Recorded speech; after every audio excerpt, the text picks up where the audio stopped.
श्रीगुरुभ्यो नमः। हरिः ओम। विश्वस्य श्रीगुरुभ्यो नमः। हरिः ओम। श्रियपत्ते नित्यागणितगुणमाणिक्यविशद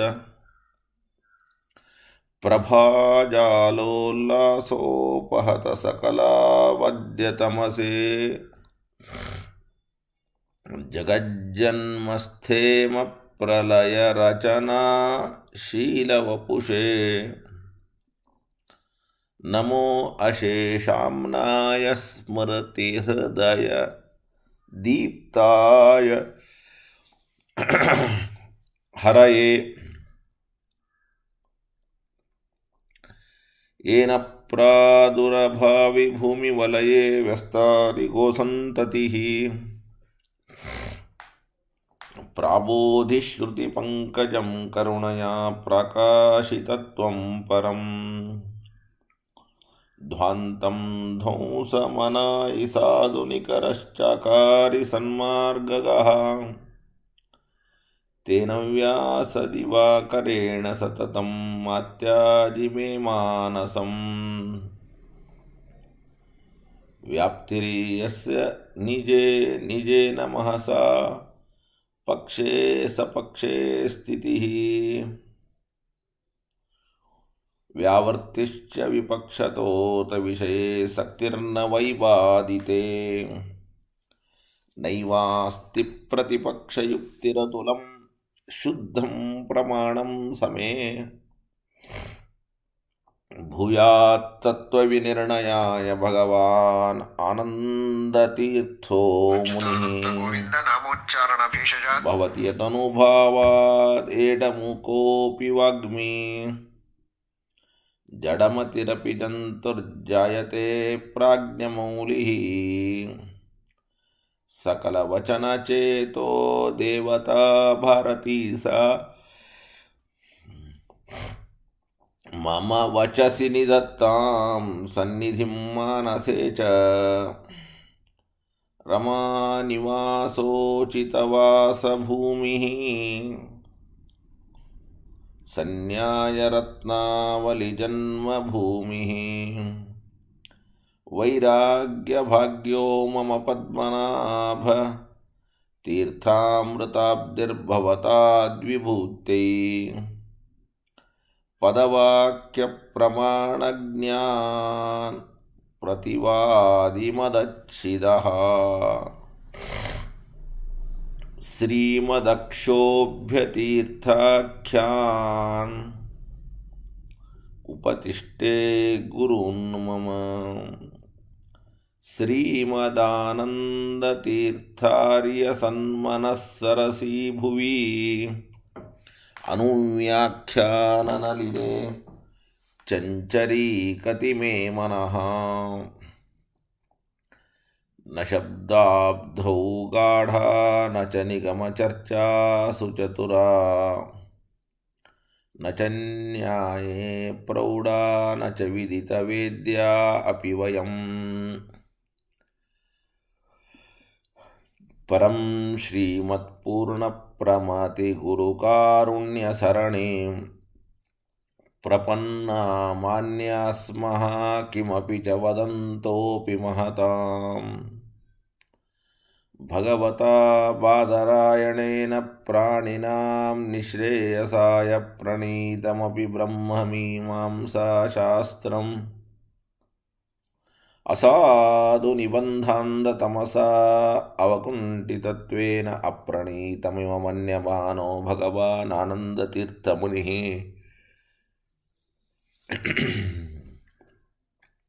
यथाचार्याभिप्रायम् अस्य भाष्यं विधाय अनुभाष्यमपि करिष्यन् विलीनप्रकृतितया स्वयमन्तराय विदुरोऽपि अनवरतमीश्वरप्रवणकाय करणवृत्तिरपि नारायणप्रणामादिकं प्रारीप्सितस्य अनन्तराय परिसमाप्ते प्रचयस्य च हेतुतया अवगीतशिष्टाचारपरम्परादिना अवगतमवश्यं करणीयं शिष्यान् ग्राहयितुं ग्रन्थादौ निबध्नाति नारायणमिति।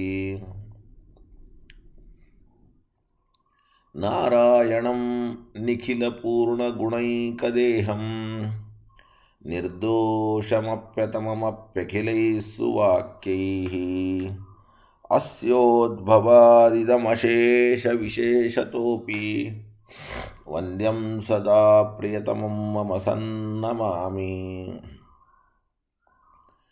तमेव शास्त्रप्रभवं प्रणम्य जगद्गुरूणां गुरुमञ्जसैव विशेषतो मे परमाख्यविद्या व्याख्यां करोमि अन्वपि चाहमेव। ॐ ॐ अथातो ब्रह्मजिज्ञासा ॐ श्रुतिक्षीराब्धिमामत्यधीमन्दरमहीवृता प्राप्ता न्यायसुधायेन तं जयीन्द्रमहं भजे। बुधैरपि सुदुर्बोधे ग्रन्थे यन्मम साहसं तत्पारयन्तु निपुणाः गुरुपादरजक्षणाः। लौकिकालौकिकफललक्षणामृतदोहिनीं गुरुवनुग्रहरूपां तां कामधेनुमुपास्महे। मध्वोक्तिर्द्युनदी जयार्य शुभवाक् सूर्यात्मजा संगमे व्याख्यास्नानमोहो विदाय नृहरे प्राप्य प्रसादपरम्। प्रापुर्ये कृतकृत्यतां गतमला विद्यादिराजादयो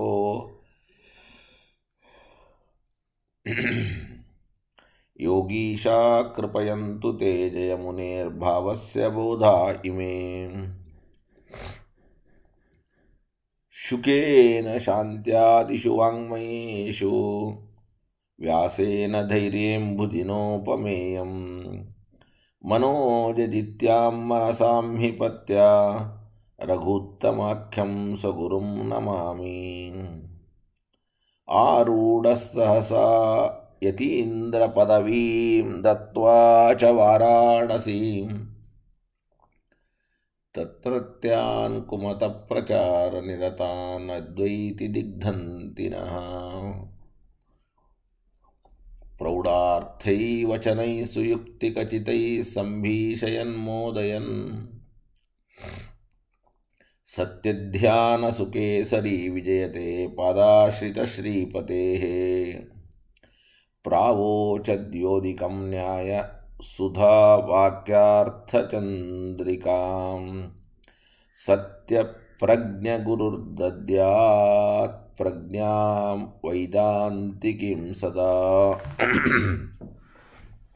बन्धुस्त्वं गुरुरिष्टदैवतमिति त्वत्पादपङ्केरुहं प्राप्तं मां परिपालयेति सततं याचे निबद्धाञ्जलिः। चित्तं मद्गुणदोषचिन्तनविदो नूनं मनाङ्मा कृता सत्याभिज्ञगुरो त्वदङ्घ्रियुगलं हित्वा न मे सद्गतिः। सत्याभिज्ञकराब्जोत्थान् पञ्चाशद्वर्षपूजकान् सत्यप्रमोदतीर्थार्यान् नौमि न्यायसुधारतान्। वेदेशमुनिसत्पादसेवा सम्प्राप्तवैभवान् यादवार्यान् वरसुधा टीकाकारान् वयं नुमः। पृथ्वीमण्डलमध्यस्थाः पूर्णबोधमतानुगाः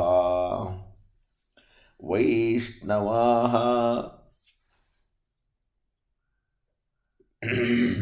विष्णुहृदयाः तान् नमस्ये गुरून् मम। शुभान् ध्यायन्ति एकामान् गुरुदेवप्रसादजान् ಇತರಾನ್ ಆತ್ಮಪಾಪೋತ್ಥಾನ್ ತೇಷಾಂ ವಿದ್ಯಾ ಫಲಿಷ್ಯತಿ. ಆಪಾದಮೌಲಿಪರ್ಯಂತಂ ಗುರುಣಾಂ ಆಕೃತಿಂ ಸ್ಮರೇತ್ ತೇನ ವಿಘ್ನಾಃ ಪ್ರಣಶ್ಯಂತಿ ಸಿದ್ಧ್ಯಂತಿ ಚ ಮನೋರಥಾಃ. ಯತ್ ಪದಂ ವೇದ ಸಂವೇದ್ಯಂ ಕಟಾಕ್ಷೇಣಾಪಿ ವೀಕ್ಷಿತುಂ ನ ಕ್ಷಮಂತೆ ವಿಮತಯಃ ತಮುಪಾಸೇ ಶ್ರಿಯಪತಿಂ. ಕುಪಿತಾ ಹಿ ಫಣಚ್ಛಾಯಾ ಸಮೀಕೃತ್ಯ ಪರಂ ಸುಖಂ ಸೇವಂತೆ ಯತ್ಪದಂ ಧೀರಾಃ ತಂ ಭಜೆ ವಲ್ಲಭಂ ಶ್ರಿಯಃ.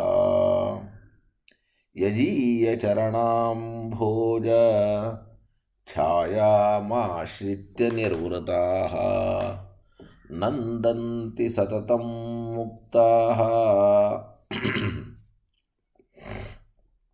ಸಂಶ್ರಯೇತಂ ಶ್ರಿಯಪತಿಂ. ಯದುತಾಪಸಲಭ್ಯಮನಂತಭವೈ ತದುತೋ ಪರತತ್ವಮಿಹೈಕಪದಾತ್. ಜಯತೀರ್ಥಕೃತೌ ಪ್ರವಣೋ ನ ಪುನರ್ ಭವಭಾಗ್ಭವತೀತಿ ಮತಿರ್ಹಿ ಮಮ.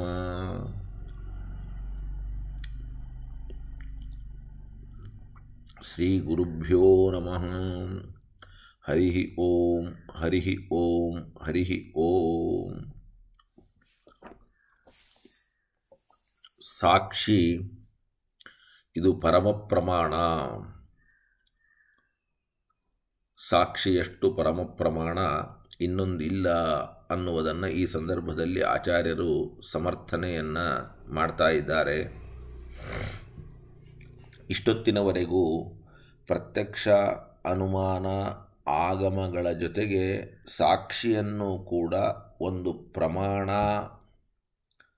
ಬೇರೆ ಪ್ರಮಾಣಗಳಿಗೆ ಬಾಧಕ ಇದ್ದರೆ ಪ್ರಮಾಣಗಳಲ್ಲ, ಬಾಧಕ ಇಲ್ಲದೇ ಇದ್ದರೆ ಪ್ರಮಾಣ ಎನ್ನುವಂತೆ ಸಾಕ್ಷಿಗೂ ಕೂಡ ಬಾಧಕ ಇಲ್ಲದೇ ಇದ್ದಾಗ ಪ್ರಮಾಣ ಅನ್ನುವುದಾಗಿ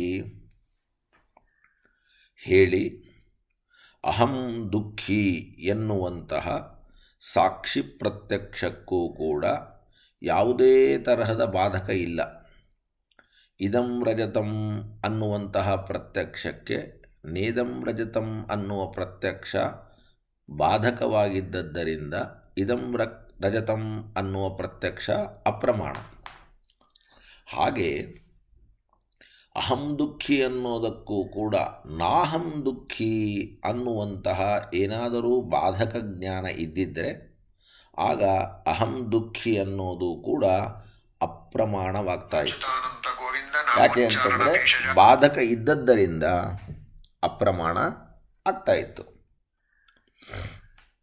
ಈಗಲಾದರೂ ಕೂಡ ಬಾಧಕ ಇಲ್ಲ, ಅದಕ್ಕೆ ಆ ಅಹಂ ದುಃಖಿ ಅನ್ನುವ ಸಾಕ್ಷಿ ಪ್ರತ್ಯಕ್ಷ ಅದು ಭ್ರಮ ಅಲ್ಲ, ಪ್ರಮಾಣ. ಇಷ್ಟನ್ನು ನಾವು ಹೇಳಿದ್ವಿ. ಇಷ್ಟು ಮಾತ್ರ ಹೇಳಿದರೆ ಸಾಲೋದಿಲ್ಲ. ಈಗ ಸಾಕ್ಷಿ ಬೇರೆ ಪ್ರಮಾಣಗಳ ಸಾಲಿನಲ್ಲಿ ಇಲ್ಲ, ಬೇರೆ ಪ್ರಮಾಣಗಳಂತೆ ಅಲ್ಲ, ಇದೊಂದು ಎಕ್ಸ್ಟ್ರಾ ಆರ್ಡಿನರಿ ಪ್ರಮಾಣ. ಅದನ್ನು ನಾವು ಈಗ ಹೇಳಬೇಕು. ಯಾಕೆ ಅಂತಂದರೆ ಇದು ನಿಯಮೇನ ಯಥಾರ್ಥ ಆಗಿರ್ತದೆ. ಪ್ರತ್ಯಕ್ಷ ಅದು ತಪ್ಪಬಹುದು, ಅನುಮಾನ ತಪ್ಪಬಹುದು, ಆಗಮ ತಪ್ಪಬಹುದು, ಆದರೆ ಸಾಕ್ಷಿ ತಪ್ಪಬಹುದು ಅಂತ ಊಹೆ ಮಾಡಲಿಕ್ಕೂ ಸಾಧ್ಯವಿಲ್ಲದ ಪ್ರಮಾಣ. ಅದಕ್ಕೆ ಅದರ ಸಾಲಿನಲ್ಲಿ ಇದನ್ನು ಸೇರಿಸೋದೇ ಇಲ್ಲ. ಈಗ ಅಯಂ ಘಟಃ ಅನ್ನುವ ಪ್ರತ್ಯಕ್ಷ ಪ್ರಮಾಣ, ಇದಂ ರಜತಂ ಅನ್ನುವ ಪ್ರತ್ಯಕ್ಷ ಅಪ್ರಮಾಣ. ಒಂದು ಧೂಮವನ್ನು ನೋಡಿ ವನ್ನಿಯನ್ನು ತಿಳ್ಕೊಳ್ತೇವೆ, ಅನುಮಾನ ಪ್ರಮಾಣ. ಆದರೆ ಧೂಮವಲ್ಲದ ಧೂಳಿಯನ್ನು ಅಥವಾ ಬಾಷ್ಪವನ್ನು ನೋಡಿ ಧೂಮ ಅಂತ ತಿಳ್ಕೊಂಡು ಭ್ರಮಿಸ್ತೇವೆ. ಆ ಅನುಮಾನ ಅಪ್ರಮಾಣ. ಒಬ್ಬ ಮೋಸಗಾರನ ಮಾತು ವಾಕ್ಯ ಅದು ಅಪ್ರಮಾಣ. ಹೀಗೆ ಪ್ರತ್ಯಕ್ಷ ಪ್ರಮಾಣವೂ ಆಗಬಹುದು ಅಪ್ರಮಾಣವೂ ಆಗಬಹುದು, ಅನುಮಾನ ಪ್ರಮಾಣವೂ ಆಗಬಹುದು ಅಪ್ರಮಾಣವೂ ಆಗಬಹುದು, ಆಗಮ ಪ್ರಮಾಣವೂ ಆಗಬಹುದು ಅಪ್ರಮಾಣವೂ ಆಗಬಹುದು. ಹೀಗೆ ಸಾಕ್ಷಿಯೂ ಕೂಡ ಪ್ರಮಾಣವೂ ಆಗಬಹುದು ಅಪ್ರಮಾಣವೂ ಆಗಬಹುದು ಅಂತ ಮಾತ್ರ ಸರ್ವಥಾ ಹೇಳಬೇಡಿ.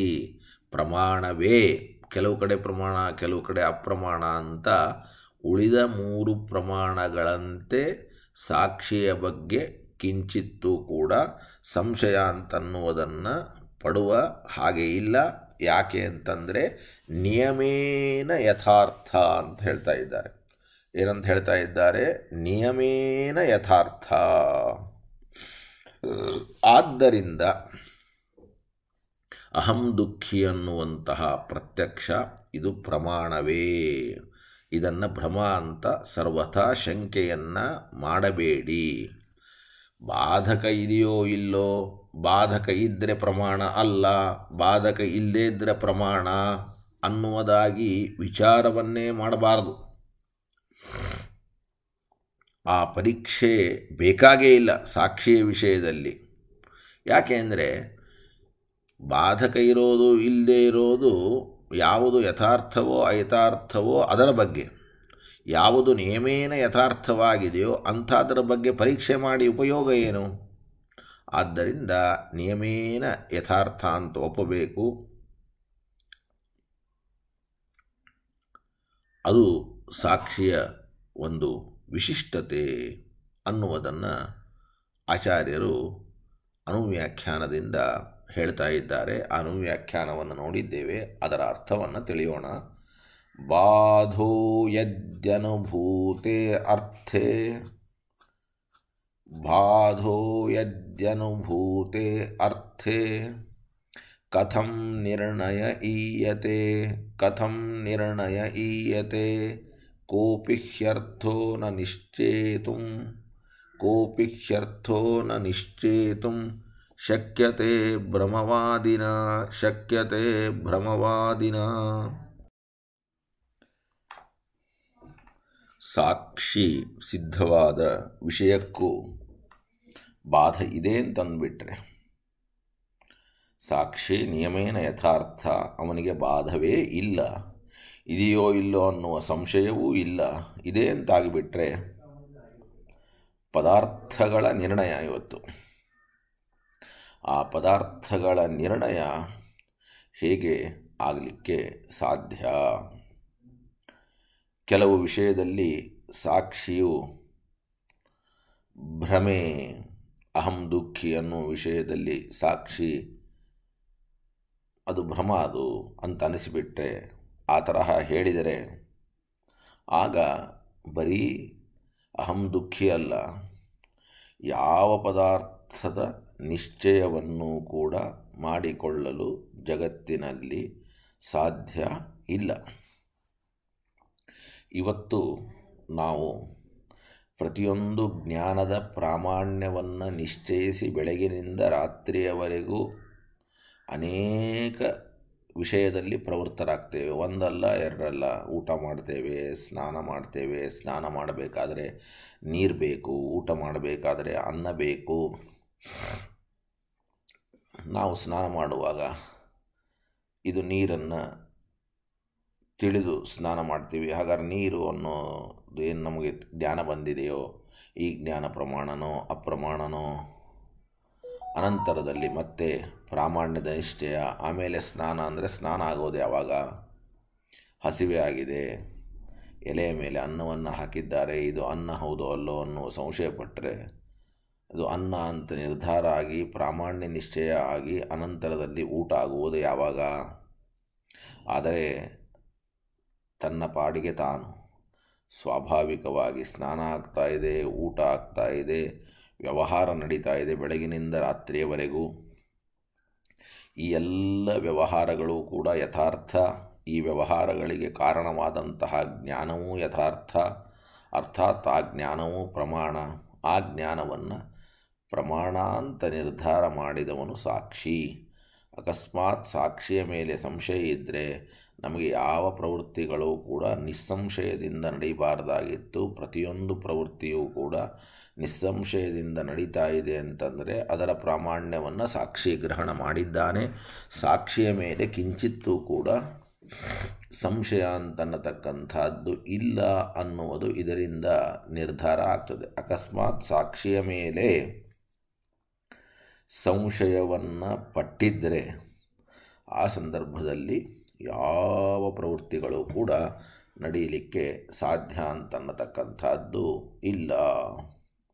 ಈಗ ಅನುವ್ಯಾಖ್ಯಾನದಲ್ಲಿರತಕ್ಕಂತಹ ಪದಗಳಿಗೆ ಅರ್ಥವನ್ನು ಹೇಳ್ತಾರೆ. ಅನುವ್ಯಾಖ್ಯಾನದಲ್ಲಿ ಅನುಭೂತೆ ಅಂತಿದೆ. ಅನುಭೂತೆ ಅಂದರೆ ಸಾಕ್ಷಿ ಪ್ರತೀತೆ ಅರ್ಥೇ ಅಂತ ಅರ್ಥ. ಅನುಭೂತವಾದ ಅರ್ಥ ಅಂದರೆ ಸಾಕ್ಷಿಯಿಂದ ಸಿದ್ಧವಾದ ಅರ್ಥ.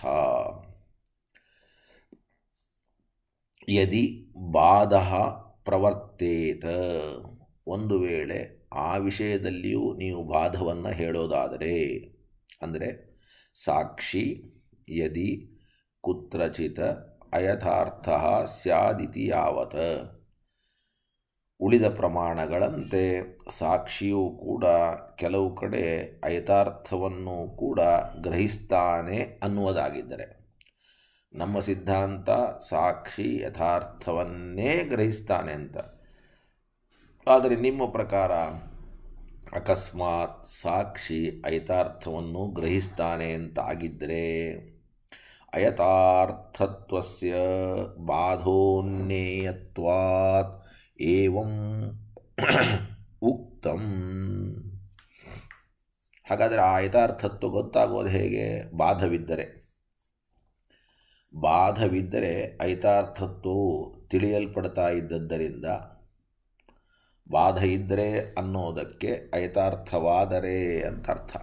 ಒಂದು ವೇಳೆ ಅಯಥಾರ್ಥವಾದರೆ ತದಾ ಆವಾಗ ಕಥಂ ಸ್ತಂಭೋಯಂ ಕುಂಭೋಯಂ ಇತಿ ಪದಾರ್ಥಾನಾಂ ನಿರ್ಣಯಃ ಈಯತೆ.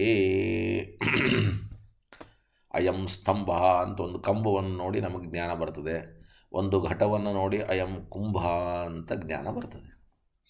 ಈ ಜ್ಞಾನ ಪ್ರಮಾಣನೋ ಅಪ್ರಮಾಣನೋ 100ಕ್ಕೆ 100ರಷ್ಟು ಪ್ರಮಾಣ ಅಂತೆ ಬರ್ತದೆ. ಈ ಜ್ಞಾನವನ್ನು ಮಾಡಿಕೊಟ್ಟವರು ಸಾಕ್ಷಿ. ಅಕಸ್ಮಾತ್ ಸಾಕ್ಷಿಯ ಮೇಲೆ ಸಂಶಯ ಪಟ್ಟರೆ ಅಯಂ ಕುಂಭ ಅಯಂ ಸ್ತಂಭ ಅಂತ ನಿಶ್ಚಯಾತ್ಮಕವಾದ ಜ್ಞಾನ ಬರದೆ ಹೋಗಬೇಕಾಗಿತ್ತು. ನಿರ್ಣಯ ಈಯತೆ ಅಂದರೆ ಉಪೇಯತೆ ಅಂತ ಅರ್ಥ. ಏತದೇವ ಪ್ರಪಂಚಯತಿ ಕೋಪಿ ಇತಿ. ಇದನ್ನೇ ಆಚಾರ್ಯರು 2ನೇ ಸಾಲಿನಿಂದಲೂ ಕೂಡ ಸಮರ್ಥನೆ ಮಾಡ್ತಾ ಇದ್ದಾರೆ. ಕೋಪಿ ಹ್ಯರ್ಥೋ ನ ನಿಶ್ಚೇತುಂ ಶಕ್ಯತೆ ಭ್ರಮವಾದಿನ. ಭ್ರಮವಾದಿನ ಅಂದರೆ ಸಾಕ್ಷಿಣಃ ಕ್ವಚಿತ್ ಭ್ರಮತ್ವಂ ವದತ. ಸಾಕ್ಷಿಗೆ ಭ್ರಮತ್ವವನ್ನು ಸಾಕ್ಷಿಯೂ ಕೂಡ ತಪ್ತಾನೆ ಅಂತ ಹೇಳುವಂತಹ ವಾದಿ. ಯದಿ ಸಾಕ್ಷಿ ಕಶ್ಚಿತ ಅಯಥಾರ್ಥ ಸ್ಯಾತ್, ಉಳಿದ ಪ್ರಮಾಣಗಳು ಹಾದಿ ತಪ್ಪಿದಂತೆ ಐತಾರ್ಥವನ್ನು ಗ್ರಹಿಸಿದಂತೆ ಸಾಕ್ಷಿಯು ಐತಾರ್ಥವನ್ನು ಗ್ರಹಿಸ್ತಾನೆ ಅಂತಾಗಿಬಿಟ್ರೆ ತದಾ ಪದಾರ್ಥ ನಿರ್ಣಯೋ ನ ಸ್ಯಾದಿತ್ಯರ್ಥ. ಒಟ್ಟಾರೆ ಯಾವ ಪದಾರ್ಥಗಳ ನಿರ್ಣಯವೂ ಕೂಡ ಆಗದೆ ಹೋಗಬೇಕಾಗುತ್ತದೆ. ಅಂದಮೇಲೆ ಸಾಕ್ಷಿಯ ಮೇಲೆ ಯಾವ ಕಾರಣಕ್ಕೂ ಕೂಡ ಸಂಶಯ ಪಡೋ ಹಾಗಿಲ್ಲ. ಸಾಕ್ಷಿಯ ಮೇಲೆ ಸಂಶಯ ಪಟ್ಟರೆ ನಿತ್ಯದ ವ್ಯವಹಾರಗಳೇ ನಡೆಯಲಿಕ್ಕೆ ಸಾಧ್ಯ ಇಲ್ಲ. ಪ್ರಾಭಾಕರರು ಅವರು ಕೂಡ ಅವರು ಜ್ಞಾನ ಅಂತಾರೆ, ನಾವು ಸಾಕ್ಷಿ ಅಂತೀವಿ. ಜ್ಞಾನವು ಎಲ್ಲಿಯಾದರೂ ಒಂದು ಕಡೆ ಅದು ಭ್ರಮವಾಗುವುದಾದರೆ, ಅಯಥಾರ್ಥವಾಗುವುದಾದರೆ ಆ ಜ್ಞಾನದ ಮೇಲೆಯಾದರೂ ಕೂಡ ವಿಶ್ವಾಸವನ್ನು ಇಡುವುದು ಹೇಗೆ ಅನ್ನುವಂತಹ ಪ್ರಶ್ನೆ ಇದ್ದೇ ಇದೆ. ಅರ್ಥಾತ್ ನಾವು ಸಾಕ್ಷಿಯ ಮೇಲೆ ಯಾವುದೇ ಕಾರಣಕ್ಕೂ ಕೂಡ ಯಥಾರ್ಥನೋ ಅಯಥಾರ್ಥನೋ ಅಂತ ಸಂಶಯ ಪಡೋ ಹಾಗಿಲ್ಲ. ಯಥಾರ್ಥನೇ ಅನ್ನುವಂತಹ ನಿಶ್ಚಯ 100ಕ್ಕೆ 100ರಷ್ಟು ಇದೆ. ಯಥಾ ಆಹುಹು ಅನ್ಯೇಪಿ, ಅನ್ಯೇಪಿ ಅಂದರೆ ಪ್ರಾಭಾಕರರು, ಜ್ಞಾನಸ್ಯ ವ್ಯಭಿಚಾರಿತ್ವೇ ವಿಶ್ವಾಸಃ ಕಿನ್ನಿಬಂಧನಃ ಇತಿ. ಅಂದಮೇಲೆ ಸಾಕ್ಷಿಯ ಬಗ್ಗೆ ಸಂಶಯ ಪಡುವ ಹಾಗೆ ಇಲ್ಲ. ಸಾಕ್ಷಿಯ ಬಗ್ಗೆ ಸಂಶಯವನ್ನು ಪಟ್ಟರೆ ಯಾವ ವ್ಯವಹಾರಗಳು ಕೂಡ ನಡೆಯಲಿಕ್ಕೆ ಸಾಧ್ಯ ಇಲ್ಲ. ಯಾವ ನಿಶ್ಚಯಾತ್ಮಕವಾದ ಜ್ಞಾನಗಳು ಕೂಡ ಬರಲಿಕ್ಕೆ ಸಾಧ್ಯ ಅಂತನ್ನತಕ್ಕಂಥದ್ದು ಇಲ್ಲ. ಇದರ ಮೇಲೆ ಅವರು ಪ್ರಶ್ನೆಯನ್ನು ಮಾಡ್ತಾರೆ, ಅಲ್ಲ, ಸಾಕ್ಷಿ ನಿಯಮೇನ ಯಥಾರ್ಥ ಅಂತ್ಯಾಕೆ ಒಪ್ಪಬೇಕು? ನಮಗೇನು ಬೇಕಾಗಿದೆ? ವ್ಯವಹಾರ ನಡಿಬೇಕಾಗಿದೆ. ವ್ಯವಹಾರ ನಡಿಲಿಕ್ಕೇನು ಬೇಕು? ನಿಶ್ಚಯಾತ್ಮಕವಾದ ಜ್ಞಾನ ಬೇಕು. ಆ ನಿಶ್ಚಯಾತ್ಮಕವಾದ ಜ್ಞಾನ ಬರಲಿಕ್ಕೆ ಸಾಕ್ಷಿಯ ಯಾಥಾರ್ಥ್ಯ ನಿಯಮವನ್ನು ಒಪ್ಪುವ ಅವಶ್ಯಕತೆ ಅಂತನ್ನತಕ್ಕಂಥದ್ದು ಇಲ್ಲ.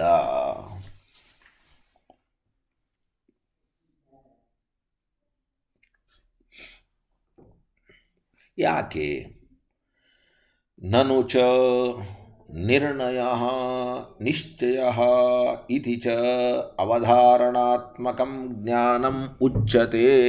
ನೀವಂದ್ರಿ ನಿರ್ಣಯ ನಿಶ್ಚಯ ಆಗಬೇಕಾದರೆ ಸಾಕ್ಷಿ ಯಥಾರ್ಥ ಅಂತ ಒಪ್ಪಲೇಬೇಕು.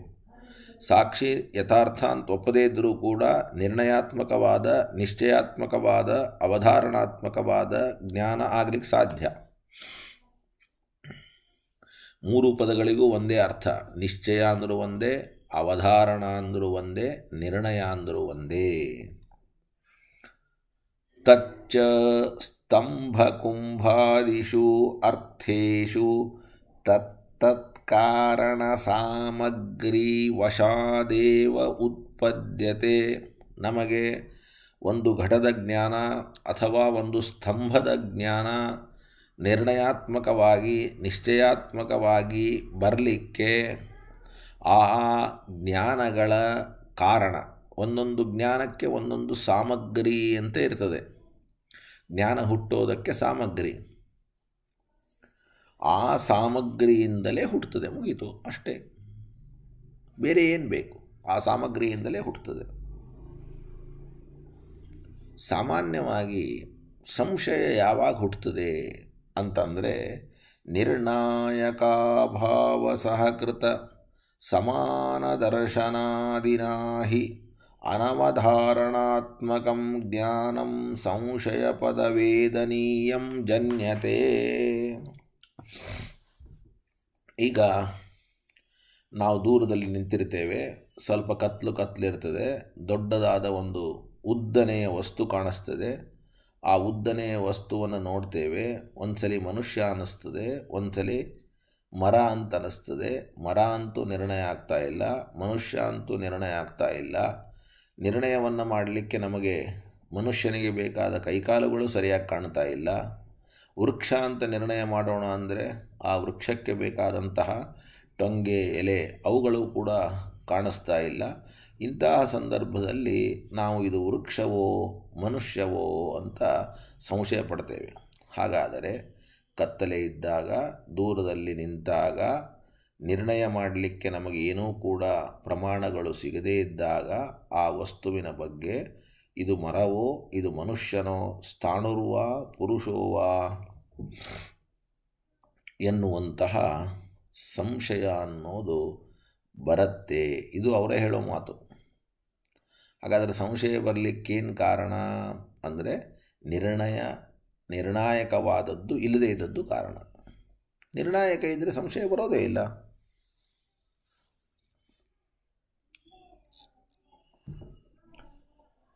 ತದ್ವಿಲಕ್ಷಣಯಾ ಚ ಸಾಮಗ್ರ್ಯ ಅವಧಾರಣ ಜ್ಞಾನಂ. ಮುಗಿದೋಯಿತು. ಸಂಶಯಾತ್ಮಕವಾದ ಜ್ಞಾನ ಹುಟ್ಟುವುದಕ್ಕೆ ಯಾವುದು ಸಾಮಗ್ರಿಯೋ ಅದಕ್ಕಿಂತ ವಿಲಕ್ಷಣವಾದ ಸಾಮಗ್ರಿ ನಿಶ್ಚಯಾತ್ಮಕವಾದ ಜ್ಞಾನ ಹುಟ್ಟುವುದಕ್ಕೆ. ಅಂದಮೇಲೆ ಈಗ ನಮಗೆ ನಿಶ್ಚಯಾತ್ಮಕವಾದ ಜ್ಞಾನ ಬಂದಿದೆ ಅಂದರೆ ಅದು ಅದರ ಸಾಮಗ್ರಿಯಿಂದ ಬಂದಿದೆ ಅಂತ ಅರ್ಥ. ಸಾಕ್ಷಿಯನ್ನು ಮಧ್ಯದಲ್ಲಿ ತರ್ತೀರಿ ಯಾಕೆ? ಸಾಕ್ಷಿ ಯಥಾರ್ಥ ಆಗಲಿ ಅಯಥಾರ್ಥ ಆಗಲಿ ನಿಯಮೇನ ಯಥಾರ್ಥ ಆಗಲಿ ಬಿಡಲಿ, ಸಾಕ್ಷಿಯನ್ನು ಸರ್ವಥಾ ಮಧ್ಯದಲ್ಲಿ ತರಬೇಡಿ. ಹಾಗಾದರೆ ನಿಶ್ಚಯಾತ್ಮಕವಾದ ಜ್ಞಾನ ಹೆಂಗೆ ಬಂತು ಅಂದರೆ ನಿಶ್ಚಯಾತ್ಮಕ ಜ್ಞಾನದ ಸಾಮಗ್ರಿ ಇತ್ತು, ಅದಕ್ಕೆ ನಿಶ್ಚಯಾತ್ಮಕವಾದ ಜ್ಞಾನ ಬಂತು. ಸಂಶಯಾತ್ಮಕವಾದ ಜ್ಞಾನದ ಸಾಮಗ್ರಿ ಇದ್ದರೆ ಸಂಶಯ ಜ್ಞಾನ ಹುಟ್ಟುತ್ತದೆ, ನಿಶ್ಚಯಾತ್ಮಕವಾದ ಜ್ಞಾನದ ಸಾಮಗ್ರಿ ಇದ್ದರೆ ನಿಶ್ಚಯ ಜ್ಞಾನ ಹುಟ್ಟುತ್ತದೆ. ಮುಗಿದೋಯ್ತು. ಇಷ್ಟೇ. ಅಂದಮೇಲೆ ಇವತ್ತು ನಿರ್ಣಯಾತ್ಮಕವಾದ ನಿಶ್ಚಯಾತ್ಮಕವಾದ ಅವಧಾರಣಾತ್ಮಕವಾದ ಎಲ್ಲ ಶಬ್ದಗಳಿಗೂ ಒಂದೇ ಅರ್ಥ. ಜ್ಞಾನ ಹುಟ್ಟಿದೆ ಅಂತಾದರೆ ಅದಕ್ಕೆ ಅದರ ಕಾರಣ, ಅದರ ಸಾಮಗ್ರಿ ಅಷ್ಟೇ, ಸಾಮಗ್ರಿಯಿಂದ ಹುಟ್ಟಿದೆ. ಇನ್ನು ಸಂಶಯಾತ್ಮಕವಾದಂತಹ ಜ್ಞಾನ ಹುಟ್ಟಿದೆ ಅಂದರೆ ಅದರ ಸಾಮಗ್ರಿಯಿಂದ ಹುಟ್ಟಿದೆ ಅಂತ ಈ ರೀತಿಯಾಗಿ ಅರ್ಥ. ತತ್ರ ಕಹ ಸಾಕ್ಷಿಣಃ ಯಾಥಾರ್ಥ್ಯ ನಿಯಮಸ್ಯ ಉಪಯೋಗ. ಸಾಕ್ಷಿ ಯಥಾರ್ಥ ಆದರೇನು ಬಿಟ್ರ ಏನು? ಅದರ ಸಾಮಗ್ರಿ ಇದ್ದರೆ ನಿಶ್ಚಯ ಜ್ಞಾನ ಹುಟ್ಟುತ್ತದೆ, ಅದರ ಸಾಮಗ್ರಿ ಇಲ್ಲ ಅಂದರೆ ಸಂಶಯ ಜ್ಞಾನ ಹುಟ್ಟುತ್ತದೆ. ಸಾಕ್ಷಿ ಯಥಾರ್ಥ ಆದರೇನು ಅಯಥಾರ್ಥ ಆದರೇನು ತೊಗೊಂಡು ನಾವೇನು ಮಾಡೋದು? ಕಿಂಚ ತದಭಾವೇನ ಅಪನೇಷ್ಯತಿ.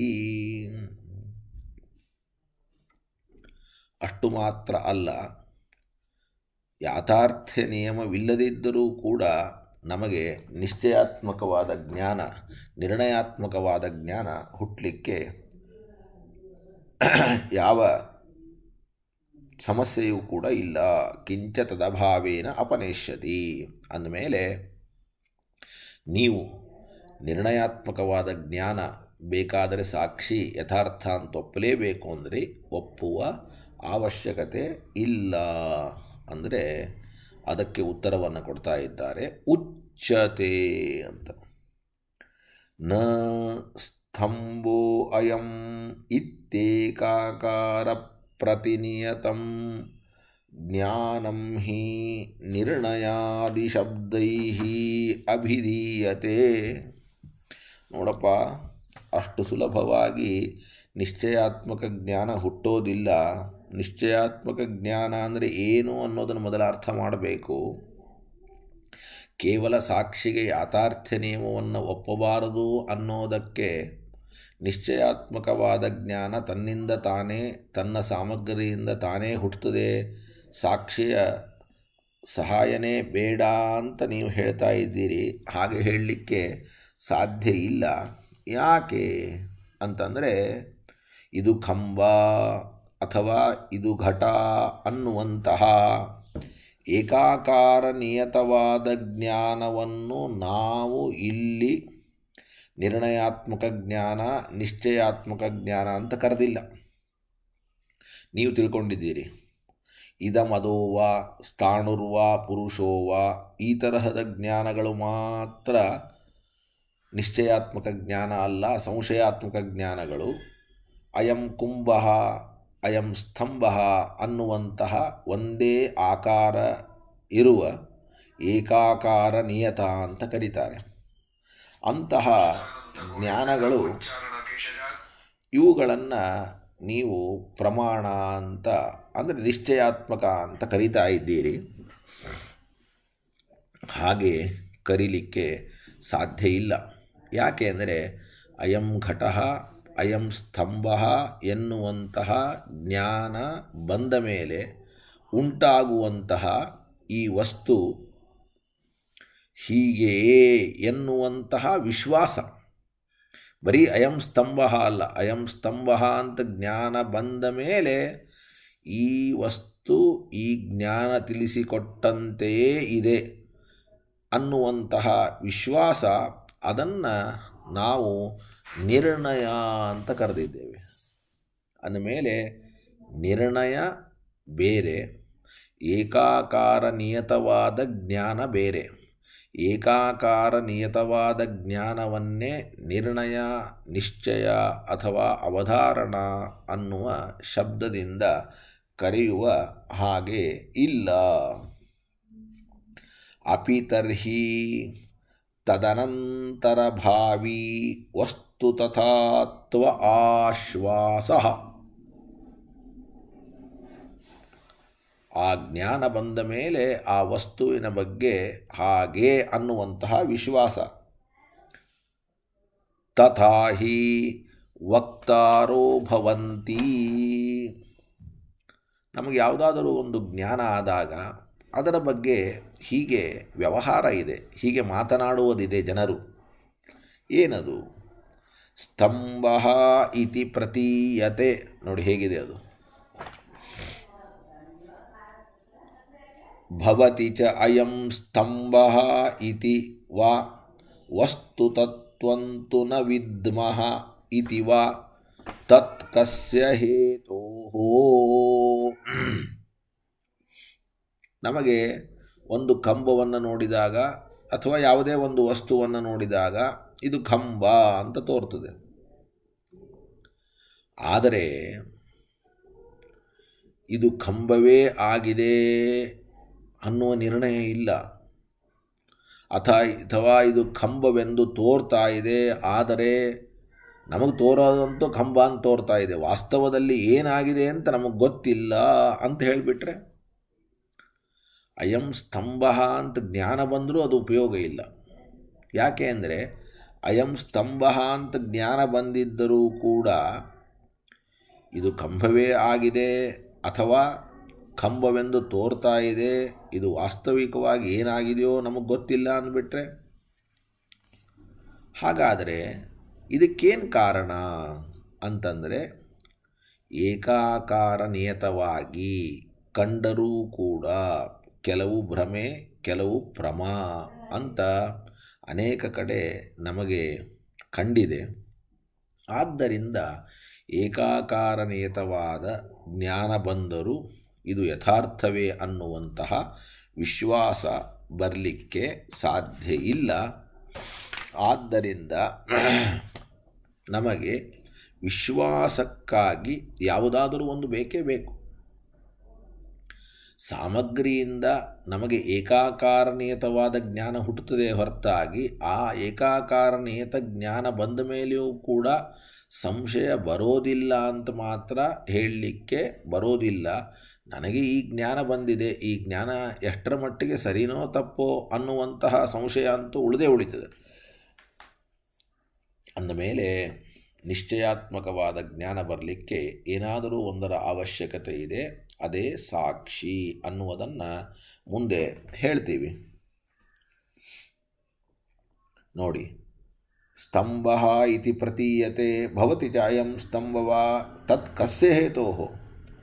ಏಕಾಕಾರ ಪ್ರತಿನಿಯತೇಷ್ವಪಿ ಜ್ಞಾನೇಷು ಕೇಷಾಂಚಿತ ಭ್ರಮತ್ವಸ್ಯ ಕೇಷಾಂಚಿತ ಅಭ್ರಮತ್ವಸ್ಯ ಬಹುಲಂ ಉಪಲಂಭತ್ವೇನ ಇದಾನೀಂ ಜಾಯಮಾನಾಪಿ ಏಕಾಕಾರನಿಯತೆ ಜ್ಞಾನೇ ವಸ್ತುತದಾತ್ವ ವಿಶ್ವಾಸ ಅಯೋಗಾತ್. ಮುಗಿದೋಯ್ತು.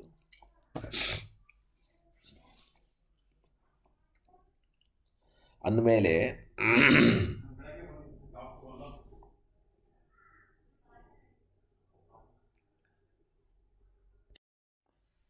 ಆದ್ದರಿಂದ ಸಾಕ್ಷಿಯ ಯಾಥಾರ್ಥದ ಅವಶ್ಯಕತೆ ಅನ್ನುವಂಥದ್ದು ಇದ್ದೇ ಇದೆ. ಅಂದರೆ ಅದರದರ ಸಾಮಗ್ರಿಗಳಿಂದ ನಿಶ್ಚಯಾತ್ಮಕ ಜ್ಞಾನ ಹುಟ್ಟೋದಿಲ್ಲ. ನಿಶ್ಚಯಾತ್ಮಕ ಜ್ಞಾನ ಹುಟ್ಟದೇ ಇದ್ದಾಗ ನಿಶ್ಚಯಕ್ಕಾಗಿ ಸಾಕ್ಷಿಯ ಅಪೇಕ್ಷೆ ಇದೆ ಅನ್ನೋದು ನಮ್ಮ ಅಭಿಪ್ರಾಯ. ಅದನ್ನೇ ಮತ್ತೆ ಅವರು ಪ್ರಶ್ನೆಯನ್ನು ಕೇಳ್ತಾರೆ. ಏನಂತ ಕೇಳ್ತಾರೆ ಅಂದರೆ, ಭವತು ವಸ್ತುತಥಾತ್ವ ಆಶ್ವಾಸ ವಸ್ತುದರ್ಶನ ಪೃಷ್ಠ ಭಾವಿ ನಿರ್ಣಯ. ನೋಡಿ, ಮತ್ತೆ ಪೂರ್ವ ಪಕ್ಷಿಗಳು ಪ್ರಶ್ನೆ ಮಾಡ್ತಾರೆ. ಏನಂತ ಪ್ರಶ್ನೆ ಮಾಡ್ತಾರೆ? ಮೊದಲು ನಾವು ಒಂದು ವಸ್ತುವಿನ ದರ್ಶನವನ್ನು ಮಾಡ್ತೇವೆ. ಆ ವಸ್ತುವಿನನ್ನು ನೋಡಿದಾಗ ನಮಗೊಂದು ಜ್ಞಾನ ಬರ್ತದೆ. ಜ್ಞಾನ ಬಂದಾಗ ಆ ಜ್ಞಾನದ ಬಗ್ಗೆ ಉಂಟಾಗುವಂತಹ ವಿಶ್ವಾಸವೇ ನಿರ್ಣಯ, ನಿಜ. ಬರೀ ಜ್ಞಾನ ಬಂದರೆ ಅದು ನಿರ್ಣಯ ಅಲ್ಲ. ಜ್ಞಾನದ ಬಗ್ಗೆ ಇದಮಿತ್ತಂ ಅನ್ನುವಂತಹ ವಿಶ್ವಾಸ ಬಂದರೆ ಆ ವಿಶ್ವಾಸವೇ ನಿರ್ಣಯ ಅಂತ ಒಪ್ಪೋಣ. ಆದರೆ ಆ ನಿರ್ಣಯವೂ ಕೂಡ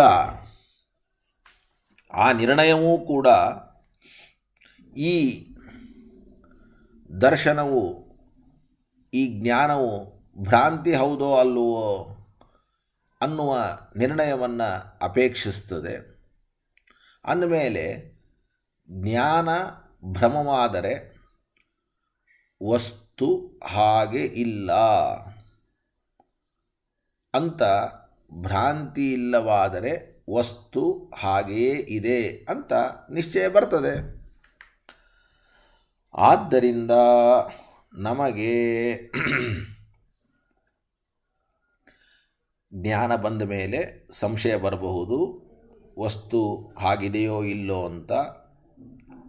ಆಗ ಭ್ರಮವಾದರೆ ವಸ್ತು ಹಾಗೆ ಇಲ್ಲ, ಭ್ರಮ ಆಗಿಲ್ಲ ಅಂದರೆ ವಸ್ತು ಹಾಗೆ ಇದೆ ಅಂತ ಆಮೇಲೆ ನಿಶ್ಚಯವನ್ನು ಮಾಡಿಕೊಳ್ತೇವೆ. ಅಂದಮೇಲೆ ಮತ್ತೆ ನಾವೇ ನಿಶ್ಚಯ ಮಾಡಿಕೊಳ್ಳಿಕ್ಕೆ ಬರ್ತಾ ಇರುವಾಗ ಭ್ರಮ ಆಗಿದ್ದರೆ, ಭ್ರಮ ಆಗದೇ ಇದ್ದರೆ, ಭ್ರಮ ಆಗಿದ್ದರೆ ನಿಶ್ಚಯ ಇಲ್ಲ, ಭ್ರಮ ಆಗದೇ ಇದ್ದರೆ ನಿಶ್ಚಯ ಅಂತ ನಾವೇ ಮಾಡಿಕೊಳ್ಳಿಕ್ಕೆ ಬರ್ತಾ ಇರುವಾಗ ಮತ್ತೆ ಸಾಕ್ಷಿಯ ಅವಶ್ಯಕತೆ ಇಲ್ಲ. ಸೋಪಿ ತಸ್ಯ ದರ್ಶನಸ್ಯ ಭ್ರಮತ್ವ ಅಭ್ರಮತ್ವ ನಿರ್ಣಯಮೇವ ಅಪೇಕ್ಷತೆ. ಯದಿ ಜ್ಞಾನಂ ಭ್ರಮಃ ಸ್ಯಾತ್ ತದಾ ವಸ್ತು ಅಥಥಾಭೂತಂ ಇತ್ಯವಸೀಯತೆ. ಯದಿ ತು ಅಭ್ರಮಃ, ನೋಡಿ, ಒಂದು ವೇಳೆ ಜ್ಞಾನವು ಭ್ರಮವಾಗಿದ್ದರೆ ಆಗ ವಸ್ತು ನಾವು ತಿಳಿದಂತೆ ಇರೋದಿಲ್ಲ. ಯದಿತು ಅಭ್ರಮಃ, ಒಂದು ವೇಳೆ ಜ್ಞಾನವು ಭ್ರಮ ಆಗಿದ್ದಿಲ್ಲ ಅಂದರೆ ತದಾ ಆವಾಗ ತಥಾಭೂತಂ ವಸ್ತು ಹೇಗಿದೆಯೋ ಹಾಗೇ ಇರುತ್ತೆ ಅಂತ. ಅಂದಮೇಲೆ ನಾವು ಜ್ಞಾನದ ಭ್ರಮತ್ವ ಮತ್ತು ಅಭ್ರಮತ್ವಗಳಿಂದ ಜ್ಞಾನದ ಏಕಾಕಾರ ನಿಶ್ಚಯವನ್ನು ಮಾಡಿಕೊಳ್ಳಿಕ್ಕೆ ಬರ್ತಾ ಇರುವಾಗ ಏವಂಚ ಕಿಂ ಸಾಕ್ಷಿಣೋ ಯಾಥಾರ್ಥ್ಯ ನಿಯಮೇನ ಉಪನೀಯತೆ. ನೀವು ಸಾಕ್ಷಿಯು ಯಥಾರ್ಥ ಅಂತನ್ನುವ ನಿಯಮ ಇದ್ದರೆ ಮಾತ್ರ ಹೀಗೆ ನಿರ್ಣಯ ಆಗಲಿಕ್ಕೆ ಸಾಧ್ಯ. ಇಲ್ಲದೇ ಇದ್ದರೆ ಇಲ್ಲ ಅಂದ್ರಿ. ಸಾಕ್ಷಿ ಯಥಾರ್ಥ ಆಗದೇ ಇದ್ದರೂ, ಸಾಕ್ಷಿಯ ಅಪೇಕ್ಷೆ ಇಲ್ಲದೇ ಇದ್ದರೂ ನಾವು ಈ ತರಹದ ನಿರ್ಣಯಕ್ಕೆ ಬರ್ತೇವೆ ಅಂತ ಅವರು ಮತ್ತೆ ಪ್ರಶ್ನೆಯನ್ನು ಮಾಡ್ತಾ ಇದ್ದಾರೆ. ಕಿಂಚ ತಸ್ಯ ಭ್ರಮತ್ವೇನ ಅಪನೀಯತೆ ಇತ್ಯತಃ ಆಹ. ನಿಯಮ ಇಲ್ಲದೇ ಇದ್ರೆ ಏನು ನಷ್ಟ? ಏನೂ ನಷ್ಟವಿಲ್ಲ ಅಂತಂದರೆ ಅದಕ್ಕೆ ಶ್ರೀಮದಾಚಾರ್ಯರು ಮತ್ತೆ ಅನುವ್ಯಾಖ್ಯಾನದಿಂದ ಉತ್ತರವನ್ನು ಕೊಡ್ತಾ ಇದ್ದಾರೆ. ಭ್ರಮತ್ವಂ ಅಭ್ರಮತ್ವಂಚ ಭ್ರಮತ್ವಂ ಅಭ್ರಮತ್ವಂಚ ಯದೈವಾನುಭವೋಪಗಂ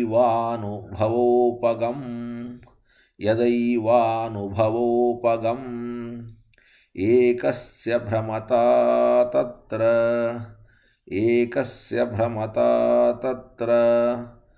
ಪರಸ್ಯ ಅಭ್ರಮತಾ ಕುತಃ. ಯಾವ ಕಾರಣದಿಂದ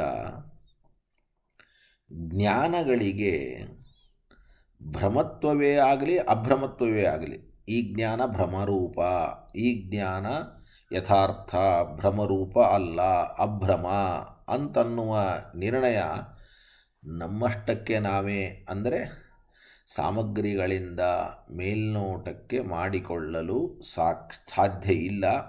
ಸಾಕ್ಷಿಯಿಂದಲೇ ನಿರ್ಣಯ ಆಗಬೇಕು. ಇದು ಭ್ರಮ, ಇದು ಭ್ರಮ ಅಲ್ಲ ಅಂತ ಸಾಕ್ಷಿ ನಿರ್ಣಯಿಸಿದರೆ ಮಾತ್ರ ಸಾಧ್ಯವೇ ಹೊರತಾಗಿ ಸಾಕ್ಷಿಯನ್ನು ಬಿಟ್ಟು ಬೇರೆ ಪ್ರಮಾಣದಿಂದ ನಿರ್ಧಾರವನ್ನು ಮಾಡಲಿಕ್ಕೆ ಸಾಧ್ಯ ಇಲ್ಲ. ಆ ಕಾರಣದಿಂದ ಸಾಕ್ಷಿಗೆ ಯಾಥಾರ್ಥ್ಯ ನಿಯಮವಿಲ್ಲ ಅಂತಾಗಿಬಿಟ್ರೆ ಒಂದು ಜ್ಞಾನ ಭ್ರಾಂತಿ, ಇನ್ನೊಂದು ಜ್ಞಾನ ಭ್ರಾಂತಿ ಅಲ್ಲ ಅಂತ ನಿರ್ಣಯ ಮಾಡೋದು ಹೇಗೆ? ಈಗ ನೀವೇನು ಹೇಳಿದಿರಿ, ಸಾಕ್ಷಿಯ ಅಪೇಕ್ಷೆ ಬೇಡ, ನಮ್ಮಷ್ಟಕ್ಕೆ ನಾವು ಜ್ಞಾನವನ್ನು ಭ್ರಮ ಅಥವಾ ಅಭ್ರಮ, ಅಭ್ರಮ ಅಂದರೆ ಯಥಾರ್ಥ, ಭ್ರಮ ಅಂದರೆ ಅಯಥಾರ್ಥ ಅಂತ ನಾವು ಜ್ಞಾನದ ಮೇಲೆ ನಿರ್ಧಾರ ಮಾಡ್ಕೊಳ್ತೀವಿ ಅಂತಂದರೆ, ನೋಡಪ್ಪ, ಒಂದು ಜ್ಞಾನ ಭ್ರಮ, ಇನ್ನೊಂದು ಜ್ಞಾನ ಭ್ರಮ ಅಲ್ಲ ಅಂತ ನಿರ್ಧಾರ ಮಾಡುವಂತಹದ್ದು ಸಾಕ್ಷಿಯೇ ಹೊರತಾಗಿ ಸಾಕ್ಷಿಯನ್ನು ಬಿಟ್ಟು ಸ್ವತಂತ್ರವಾಗಿ ಮಾಡಲು ಯಾವ ಕಾರಣಕ್ಕೂ ಕೂಡ ಸಾಧ್ಯ ಅಂತನ್ನತಕ್ಕಂಥದ್ದು ಇಲ್ಲ, ಇಲ್ಲೇ ಇಲ್ಲ ನಿಶ್ಚಿತವಾಗಿ.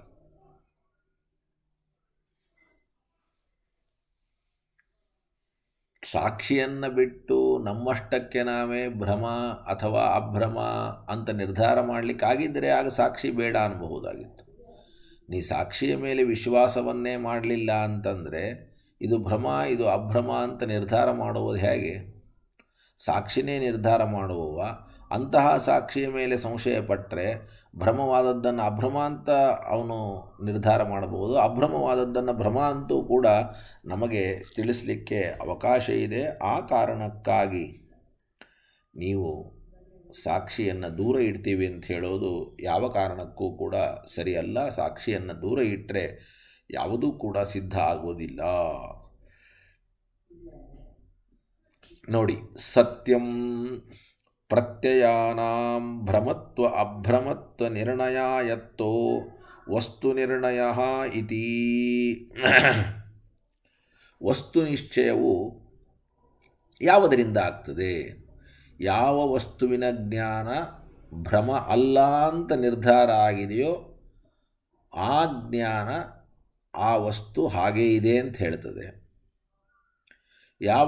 ಯಾವ ವಸ್ತುವಿನ ಜ್ಞಾನ ಭ್ರಮ ಅಂತ ನಿಶ್ಚಿತವಾಗಿದೆಯೋ ಅದು ಆ ವಸ್ತು ಹಾಗೆ ಇಲ್ಲ ಅಂತ ಹೇಳ್ತದೆ. ಅಂದಮೇಲೆ ವಸ್ತು ನಿಶ್ಚಯವು ಭ್ರಮತ್ವ ಮತ್ತು ಅಭ್ರಮತ್ವ ನಿರ್ಣಯ ಅಧೀನ. ಆದರೂ ಭ್ರಮತ್ವ ಮತ್ತು ಅಭ್ರಮತ್ವ ಇವೆರಡೂ ಕೂಡ ಸಾಕ್ಷಿಯಿಂದಲೇ ತಿಳಿಬೇಕೇ ಹೊರತಾಗಿ ಸಾಕ್ಷಿಯನ್ನು ಬಿಟ್ಟು ತಿಳಿಯಲಿಕ್ಕೆ ಸಾಧ್ಯ ಇಲ್ಲ. ಒಂದು ವೇಳೆ ಸಾಕ್ಷಿಗೆ ಪ್ರಾಮಾಣ್ಯ ನಿಯಮ ಇಲ್ಲ ಅಂತಾಗಿಬಿಟ್ರೆ ಆಗ ಸ್ತಂಭವನ್ನು ನೋಡಿ ಪುರುಷ ಅಂತ ಜ್ಞಾನ ಬಂದದ್ದರಿಂದ ಭ್ರಮ, ಸ್ತಂಭವನ್ನು ನೋಡಿ ಸ್ತಂಭ ಅಂತ ಜ್ಞಾನ ಬಂದದ್ದು ಭ್ರಮ ಅನ್ನುವ ನಿರ್ಣಯ ಮಾಡೋದು ಹೇಗೆ? ನಾವು ಪುರುಷನನ್ನು ನೋಡಿ ಸ್ತಂಭ ಅಂತ ತಿಳ್ಕೊಂಡುವೋ, ಸ್ತಂಭವನ್ನು ನೋಡಿ ಸ್ತಂಭ ಅಂತ ತಿಳ್ಕೊಂಡುವೋ? ಸ್ತಂಭವನ್ನು ನೋಡಿ ಸ್ತಂಭ ಅಂತ ತಿಳ್ಕೊಂಡ್ರೆ ಭ್ರಮ, ಪುರುಷನನ್ನು ನೋಡಿ ಸ್ತಂಭ ಅಂತ ತಿಳ್ಕೊಂಡ್ರೆ ಭ್ರಮ. ಈ ಭ್ರಮ ಮತ್ತು ಭ್ರಮ ನಿರ್ಧಾರ ಆಗುವುದೇ ಸಾಕ್ಷಿಯಿಂದ. ಅಂದಮೇಲೆ ವಸ್ತುವಿನ ನಿಶ್ಚಯ ಭ್ರಮತ್ವ ಅಭ್ರಮತ್ವ ನಿರ್ಣಯದ ಅಧೀನ. ಭ್ರಮತ್ವ ಅಭ್ರಮತ್ವಗಳ ನಿರ್ಣಯವಾದರೂ ಕೂಡ ಸಾಕ್ಷಿಯ ಅಧೀನ. ಅಂತಹ ಸಾಕ್ಷಿಯ ಮೇಲೆ ನೀವು ವಿಶ್ವಾಸ ಇಡಲಿಲ್ಲ ಅಂತಂದರೆ ಈ ಜ್ಞಾನ ಭ್ರಮ ಅಲ್ಲ ಅಂತ ನಿರ್ಧಾರ ಆಗೋದಿಲ್ಲ. ಈ ಜ್ಞಾನ ಭ್ರಮ ಅಲ್ಲ ಅಂತ ನಿರ್ಧಾರವಾಗದ ಹೊರತು ವಸ್ತುವಿನ ನಿರ್ಣಯ ಆಗೋದಿಲ್ಲ. ನೋಡಿ, ಸೈವ ತತ್ರ ಪ್ರತ್ಯಯೇಷು ಏಕಸ್ಯ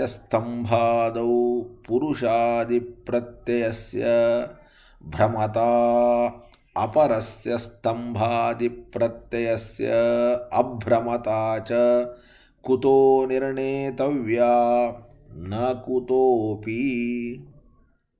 ಕುತಃ ಯದಾ ಯತಃ ಪ್ರತ್ಯಯಾನಾಂ ಭ್ರಮತ್ವಂ ಅಭ್ರವತ್ವಂಚ ಅನುಭವ ಉಪಗಂ ಸಾಕ್ಷಿಣೇವ ಅಧ್ಯವಸೇಯಂ ಇತಿ. ಎಲ್ಲವೂ ಸಾಕ್ಷಿಯ ಮೇಲೆ ನಿಂತದ್ದರಿಂದ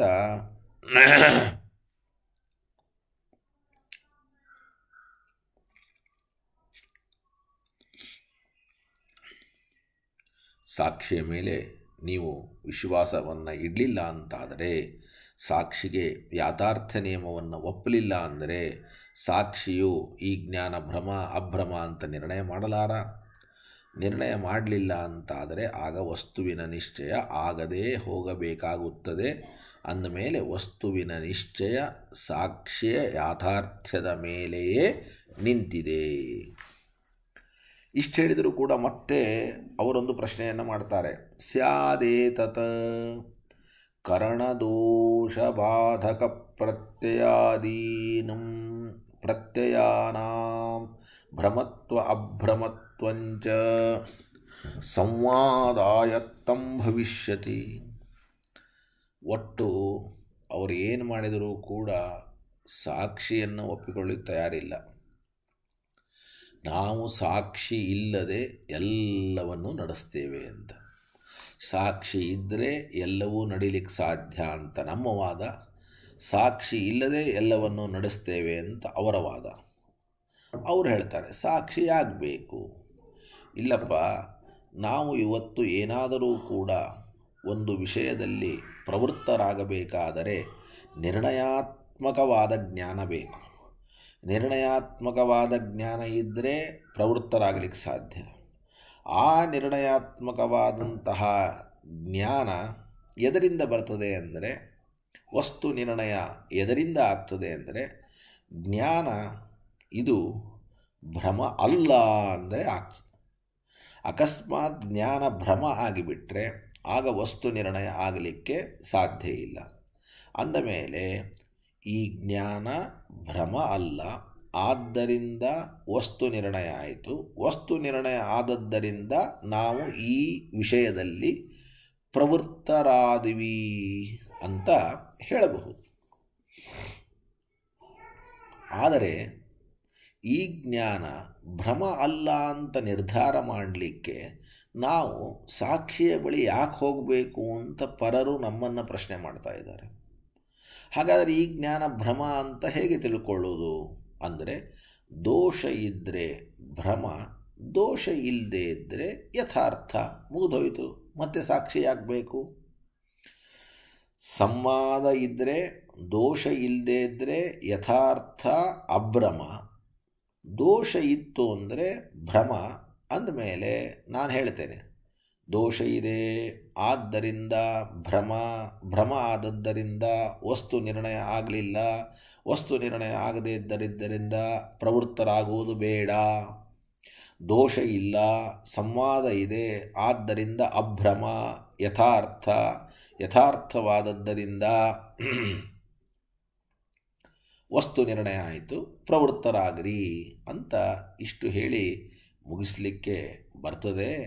ಸಾಕ್ಷಿಯನ್ನು ಮತ್ತೆ ಇಲ್ಲಿ ತರುವ ಅವಶ್ಯಕತೆ ಸ್ವಲ್ಪವೂ ಕೂಡ ಇಲ್ಲ ಅಂತ ಸಾಕ್ಷಿಯನ್ನು ದೂರ ಇಡುವುದಕ್ಕೆ ಅವರು ಪ್ರಯತ್ನವನ್ನು ಪಟ್ಟರೆ ಅದಕ್ಕೆ ಶ್ರೀಮದಾಚಾರ್ಯರು ಹೇಳ್ತಾ ಇದ್ದಾರೆ,